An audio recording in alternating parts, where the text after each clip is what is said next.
Welcome to Michigan in Focus. I'm Bruce Walker, Great Lakes Regional Editor for the Center Square, and I'm speaking with Scott McClellan, the Center Square's Michigan and Minnesota reporter, and we're here to discuss a string of stories on corruption and nefarious ill doings in Genesee County, and specifically the city of Flint. It's a good thing that we don't have video, because we wouldn't want you to be recognized here on the streets of Flint, where I live and you do not, because I think you might be ruffling a few feathers here. So give us a little bit of background on what you've been working on.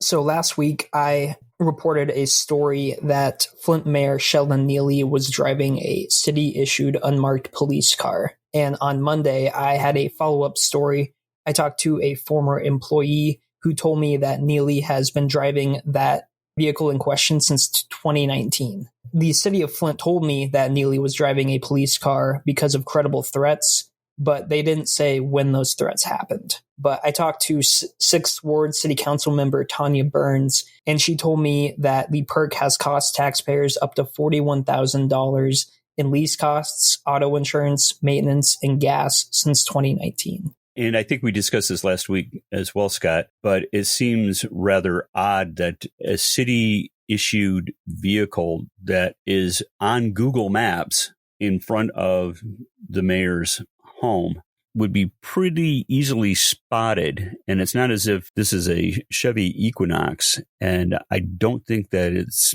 bulletproof and has safety glass and all of the accoutrement that a presidential limo would have. I talked to former Flint Mayor Karen Weaver, who held the seat from 2015 to 2019, and she told me that Don Williamson, who vacated the mayoral seat in 2009, was the last city mayor to have a city-issue car. So some people I was talking to were defending Neely, saying that Weaver also had a city-issue car, but she told me that was not the case. And Weaver actually noted the same thing that you just noted. She questioned what security the police vehicle provides that the mayor's personal vehicle does not provide. Precisely. I drive pretty much the same make and model of vehicle that the mayor does, and I guess I don't feel any safer in it than I would any other vehicle, short of a military vehicle or what have you, or maybe an outfitted police cruiser.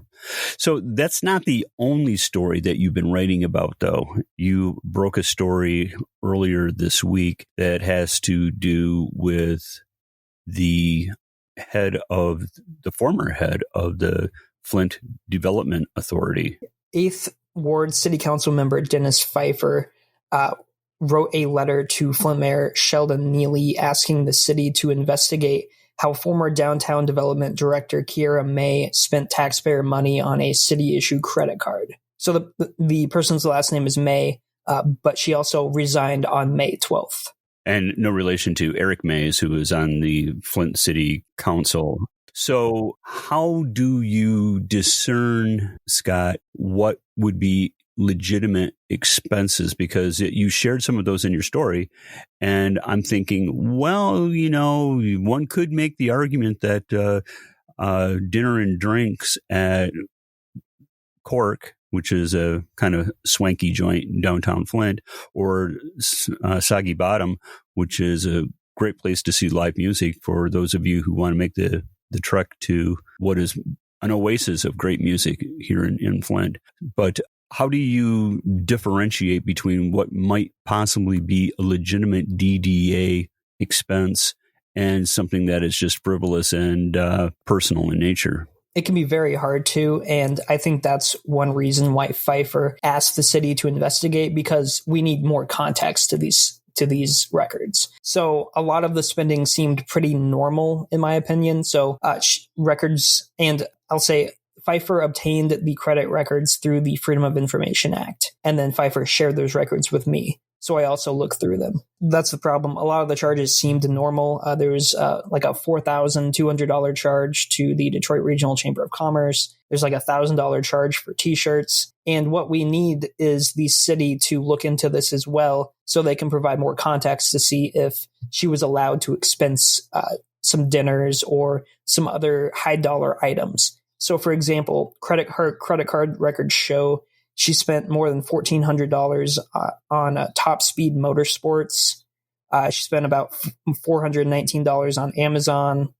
She spent $213 on cash advances, $211 on eBay, $184 on Expedia, and $117 at 810 Nail Bar.